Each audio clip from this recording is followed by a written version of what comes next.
politics. To speak to Randi, call 561-270-3844. 561-270-3844. What stuck out to voters in terms of moments that were concerning about what Trump said? Absolutely. So to explain to your viewers a little bit about this, we have swing voters. They were in the Midwest. They sit in a room, they watch the debate. Each person is given a dial, a literal dial. You can turn it up as high as 100 if you love what you are hearing. You can turn it down as low as 0 if you hate what you are hearing.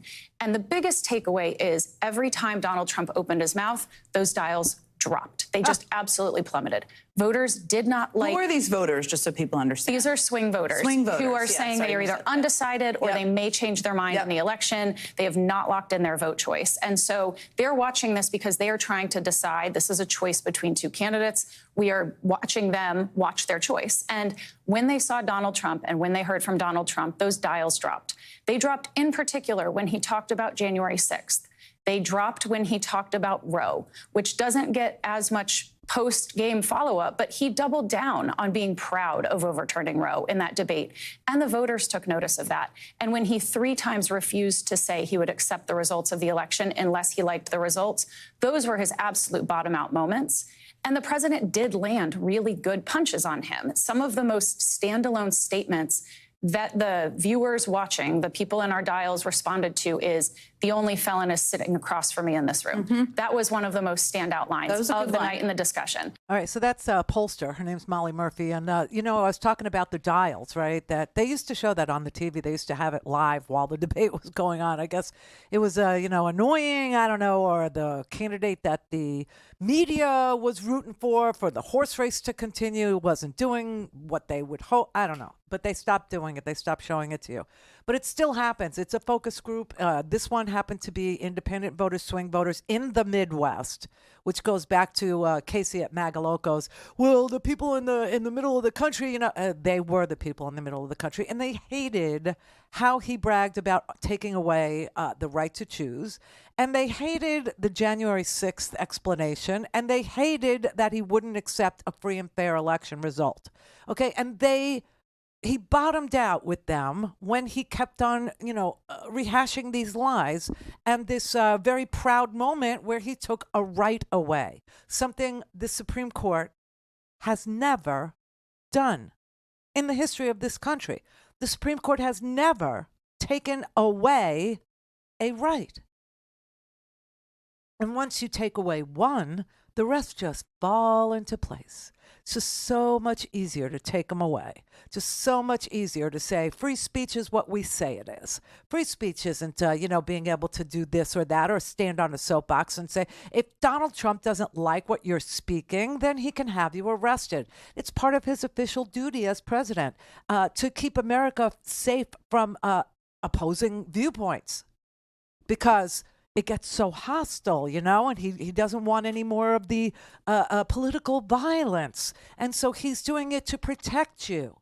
I mean, it's totally plausible now. That is a totally doable thing for a president. And if it's doable for Trump, it's doable for Biden. Just want you to know that. But the dissent, in the two dissents in this case about, you know, what is an official act. And like I said, there's maybe 4 things that a president is officially able to do constitutionally. You know, could veto, you know, a piece of legislation. You can pardon somebody. You can make appointments to courts. And you can recognize a foreign nation. I mean, this is kind of it. This expansive view of what is official without saying so. And that's the other creepy part. They don't exactly say what an official act is, and they don't say what an unofficial act is. They just, you know, drill down on certain things that might come into play regarding the pending felony charges against the most recent past president. And they say, well, if your evidence came from a person who he interacted with while he was president, then it was part of his official duty. Like, you can't use Mike Pence's testimony against Donald Trump. Even Rudy Giuliani, who admitted that he was an outside lawyer, Sidney Powell was an outside counsel, Jenna Ellis, who apologized, I would never have done, if I would have known. Well, they're saying, he has the right to private counsel. He has the right to do this. And if he thought that his election was stolen, then he had an official interest. Oh, God. Are you kidding me? So what they did today was they made the president, whoever it is, above the law. And so now the pick really matters. The Supreme Court is obviously out of control.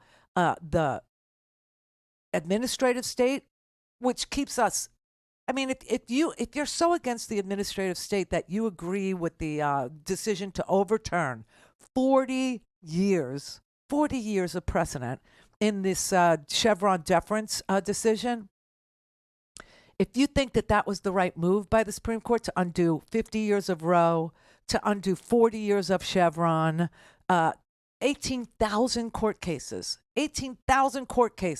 cited the Chevron case, okay, from 40 years ago as being, all that stands in the way of free speech.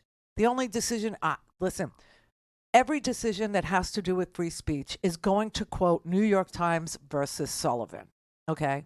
That is the preeminent free speech case. And every free speech lawyer that could be listening or is listening right now, they're going, that's right, that is. So what if they overturned New York Times versus Sullivan and they say there is no such thing as defamation, that you can lie about anybody.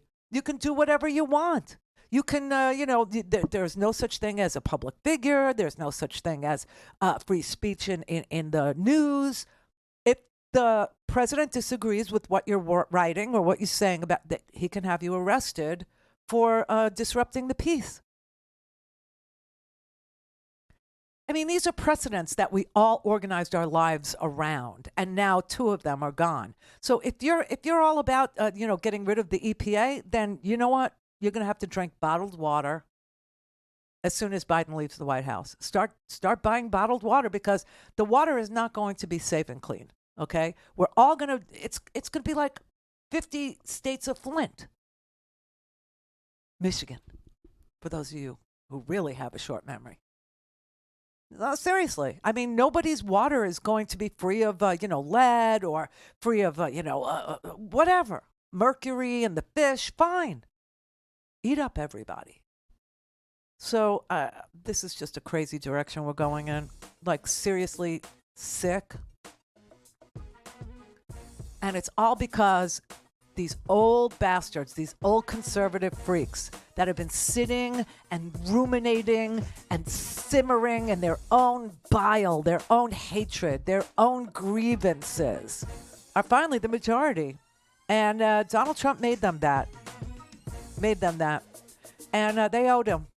And so they paid him back today. Totally paid him back today. But we're all going to pay in that Chevron case. I'm telling you right now, that was these 2 cases, wow.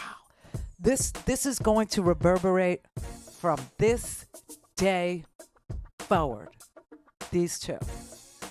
This day forward. Everything's changed.